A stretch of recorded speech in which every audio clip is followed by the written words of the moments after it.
प्यारे बच्चों, आज हम आपको इलेक्ट्रोलाइसिस या विद्युत अपघटन के बारे में बताएंगे। विद्युत अपघटन का अर्थ होता है जब किसी भी सॉल्यूशन के अंदर से विद्युत को प्रवाहित किया जाता है तो उसके अंदर जो कंपाउंड घुला होता है, जो कि हमारा इस केस में कॉपर सल्फेट है, यह अपघटित हो जाता है, टूट जाता है। और इसके लिए हमें एक सेटअप करते हैं कि हम एक पॉजिटिव टर्मिनल लेते हैं बैटरी का और एक नेगेटिव टर्मिनल।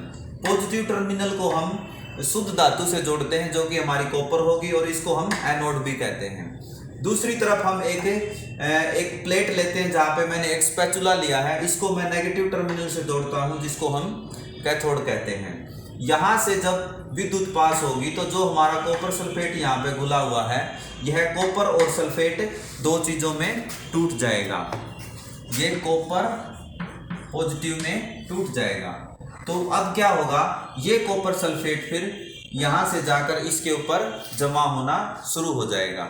इस प्रकार से हम शुद्ध धातु भी प्राप्त कर सकते हैं, क्योंकि जो हमारा ये कैथोड होगा इसके ऊपर हमारी शुद्ध धातु डिपॉजिट हो जाएगी, जमा हो जाएगी, और जो अशुद्धियां हैं वो यहाँ पर हमारी रह जाएंगी। तो आइए इस गतिविधि को हम पूरा करते हैं और देखते हैं।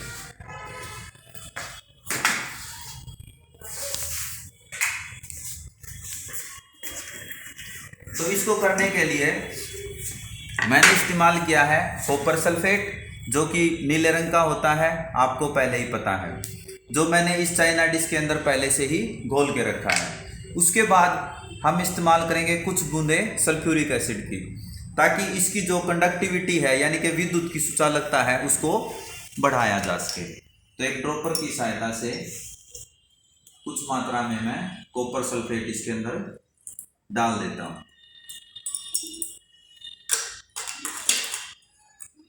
उसके बाद हम सबसे पहले इसको ऑफ करते हैं और देखिए ये स्पैचुला को अगर आप ध्यान से देखेंगे तो ये बिल्कुल आपको साफ दिखाई दे रहा है, लेकिन कुछ समय के बाद इसके ऊपर कॉपर धातु जमा हो जाएगी, जिसकी वजह से यह कॉपर के रंग का ही दिखाई देगा। तो आइए अब हम इसको यहाँ पे रखते हैं और इलेक्ट्रिसिटी को ऑन कर देते हैं।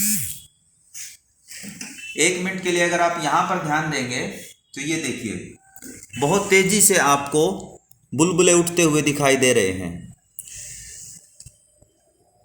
इसके अंदर ये देखिए यहाँ पर जो कॉपर है, इसका कॉपर इलेक्ट्रोलाइसिस के कारण, विद्युत के प्रवाह के कारण डिजोल्व होकर ये कॉपर यहाँ पे जमना शुरू हो गया है, और जो ये हमारी तार है कॉपर की, इससे ये उतरना शुरू हो गया है, क्योंकि कॉपर पे पॉजिटिव चार्ज होता है और पॉजिटिव चार्ज पॉजिटिव को धक्का देता है, रिपेल करता है। इसलिए कॉपर के जो अणु हैं, हमारे कॉपर के जो परमाणु हैं, वो यहाँ से चलकर इस स्पैचुला के ऊपर डिपॉजिट होने शुरू हो गए हैं।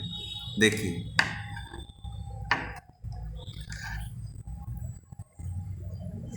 थोड़ा इसके क्लोजअप में ले लो सर, और ले लो, ये पूरा एक चाइना डिश दिखे पूरी बस।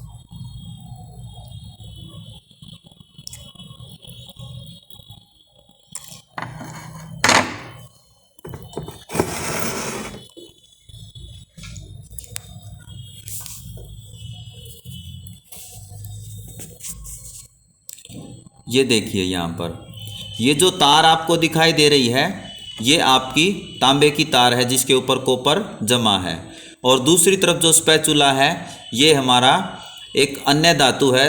कुछ समय बाद यह कॉपर जो इस सॉल्यूशन के अंदर घुला हुआ है, इसमें से निकलकर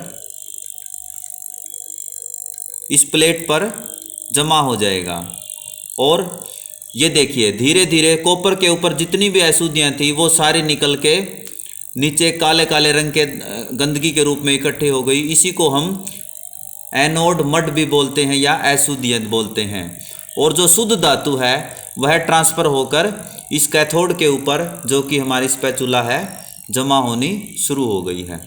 इस गतिविधि को कुछ समय तक हम जारी रखते हैं और उसके बाद हम इस विद्युत की सप्लाई को बंद करके फिर देखेंगे कि क्या इसके ऊपर कोई रंग चढ़ा या नहीं।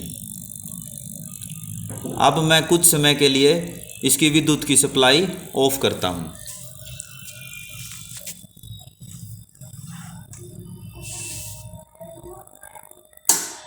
ये मैंने विद्युत की सप्लाई ऑफ कर दी। अब इधर एक बार ध्यान से देखिए। अब हम ये स्पैचुला बाहर निकालते हैं और इसके ऊपर ये देखिए,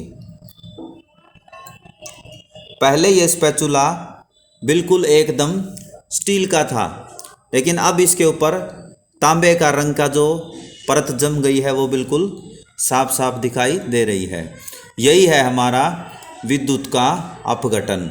और इसी प्रक्रिया का प्रयोग हम धातु को शुद्ध करने में या शुद्ध धातु को कैथोड के ऊपर प्राप्त करने में करते हैं।